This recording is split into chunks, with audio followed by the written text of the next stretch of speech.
I'll never forget this day a woman in a pastel pink polo shirt tried to conquer my forest with a golf cart and a set of HOA bylaws. Picture this.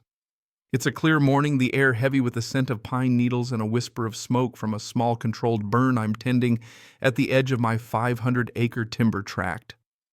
Out of nowhere she appears, face-flushed eyes blazing her logo, Whispering Pines Estates, shining like a badge of office.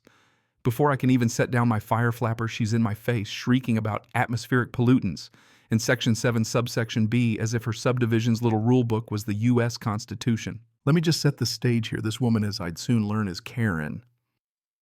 Yes, the Karen.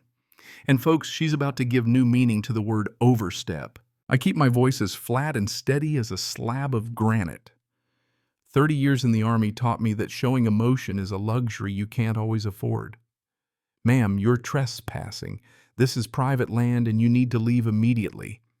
But she's not having it, jabbing her French manicured finger at my fire and launching into a rant about her sacred covenants, threatening to fine me, call the sheriff, run me out of town, or whatever else pops into her power-drunk mind. Then with a flurry of pine needles and a roar of golf cart tires, she's gone shouting over her shoulder that I have no idea who I'm dealing with. You know, if I had $1 for every time someone threatened me with bureaucracy, I could probably buy a few more acres. Truth is, she was right. I didn't know what I was dealing with. But she didn't know me either. My name is Jack Sterling, retired Colonel U.S. Army Corps of Engineers. 30 years building things meant to last in places where things tried pretty hard to fall apart. When I retired, all I wanted was peace land and the freedom to take care of a stretch of longleaf pine forest the way it's meant to be managed. Controlled burns, sustainable timber harvesting, leaving a legacy for whoever comes after. Heaven, right? For a while it was. I waved at joggers from the road 100 yards off. The subdivision was new, full of cookie-cutter houses and folks who liked things quiet. I figured we'd get along just fine. 3 days after that first showdown, I get a letter cream envelope, gold-embossed logo, enough self-importance to make a politician blush. Inside, 3 violations: burning without approval, creating a public nuisance, and my personal favorite, failing to maintain aesthetic appeal. The price tag, $1,250 in fines. If I don't pay up, it doubles every 30 days. My first reaction was laughter, absurd, right? But then I read it again.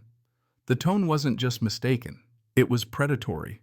This wasn't a misunderstanding. This was an attempt at a hostile takeover HOA style. I've fought wars with less paperwork, so I did what any good engineer does. I got organized. Fresh 3-ring binder, bold marker, Operation Whispering Pines. Every letter, every invoice, every threat punched and filed. This was no longer about a brush fire.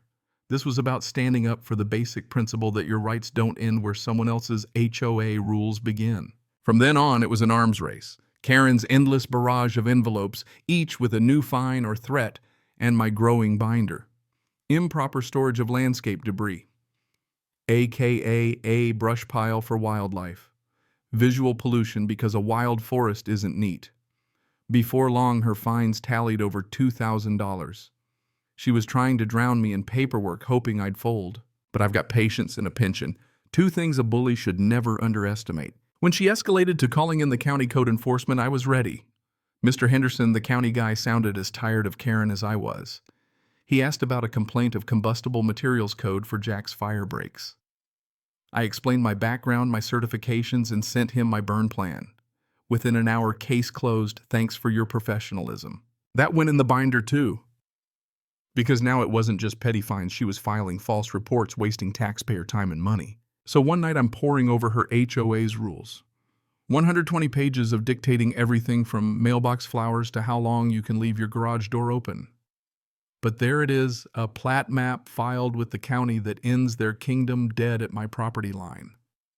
Next morning, I get a certified copy big as a poster to hang in my office.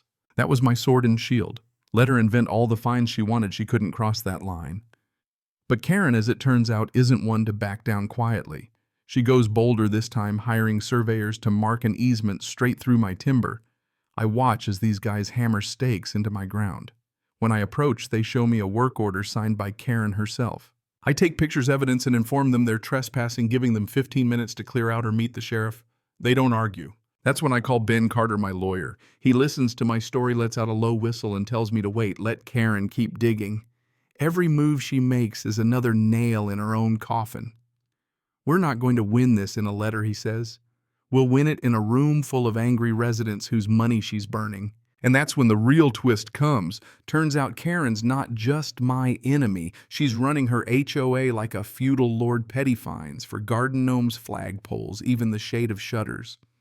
I start meeting my neighbors, Mark and Jessica Miller, fined for shutters one shade off, and Dave Jensen, a Marine vet, fined every month for flying his American flag too high. When Dave shows me a letter from Karen's lawyer claiming HOA rules supersede federal law, I know I've struck gold. But the key A woman named Sarah, the HOA's former treasurer, who quit after a year of fighting Karen's one-woman spending spree. With a little encouragement, Sarah gives me everything: logins, records, a guided tour of the financial cesspool. Karen's built bogus contingency funds, inflated legal bills to her friends' community events that are actually private parties. I spend days untangling her mess, cross-referencing expenses, pulling statements, building charts. It's all there. Nearly $100,000 in misused funds payments to her brother-in-law, the lawyer, the surveyors, all without approval. The kind of paper trail that brings down politicians. Now the annual meeting's coming. Ben lays out our strategy: present the facts, stay calm, let Karen lose her composure. One by one, we line up our pieces, me, Dave, Mark, and through me, Sarah's financial data. The night of the meeting, the clubhouse is wall-to-wall beige.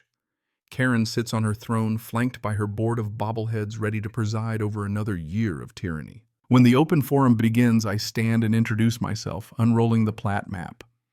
I show them where their kingdom ends and mine begins. I present the stack of illegal fines, the work order for the surveyor, the $3,500 payment straight from their dues. Then Dave stands up with the letter about his flag. Mark stands and talks about the 1,000 little ways Karen makes life miserable for decent people. By now, the room's rumbling stories pouring out, years of frustration bubbling up. Karen tries to gavel us down, but she's lost the crowd. That's when I spring the trap, suggesting a special assessment to cover Karen's illegal spending. The room erupts. No one wants to pay for her mistake. Into the uproar, Dave calls for a vote of no confidence. Mark seconds it. And with a roar of aye, Karen and her cronies are ousted right then and there. She flees the room in tears, the reign of terror finally over. The sense of relief in that clubhouse, it was like the first rain after a long drought. The residents elect Dave as interim president, the Millers to the board, and offer me a place which I politely decline. I'm just the neighbor. Their first acts: erase every ridiculous fine, issue a formal apology to me, and hire an independent audit. Within weeks, Karen's financial mismanagement is public knowledge. She's forced to sell her house. The DA starts sniffing around and the community finally breathes free. The rules relax. The garden grows back. Dave's flag flies higher than ever. And me? I finally get my peace.